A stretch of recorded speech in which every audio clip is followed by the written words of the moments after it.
கர்த்தருடைய நாமத்துக்கு மகிமையுண்டாவதாக. இன்றைய வார்த்தை சங்கீதம் 126:5.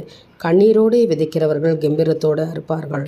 விசுவாசிக்கிறவங்க ஆமேன்னு சொல்லுங்கள். நிச்சயமாக நீங்கள் ஜெபிக்கிறவங்களா, எப்படிப்பட்ட ஜெபம் பண்ணுறவங்களா இருக்கிறீங்க? அழுது புலம்பி தேவனுடைய சமூகத்தில் கண்ணீரோடு விதைக்கிற ஒரு அனுபவம் இருக்கிறதா?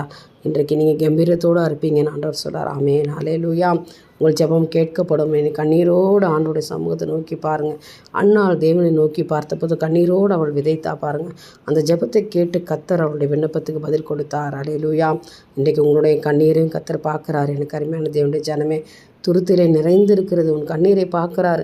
ஆகாரின் கண்ணீரை கண்ட தேவன் வனாந்தர வாழ்க்கையை ஆண்டவர் மாற்றி போட்டார் அல்லவா? இன்றைய தினத்திலும் தேவன் உன்னுடைய வாழ்க்கையை மாற்றி போட நல்லவராக இருக்கார். ஆனால் கண்ணீரோடு ஜெபிக்கிற ஒரு அனுபவம் உங்களுடைய வாழ்க்கையில் இருக்கணும்.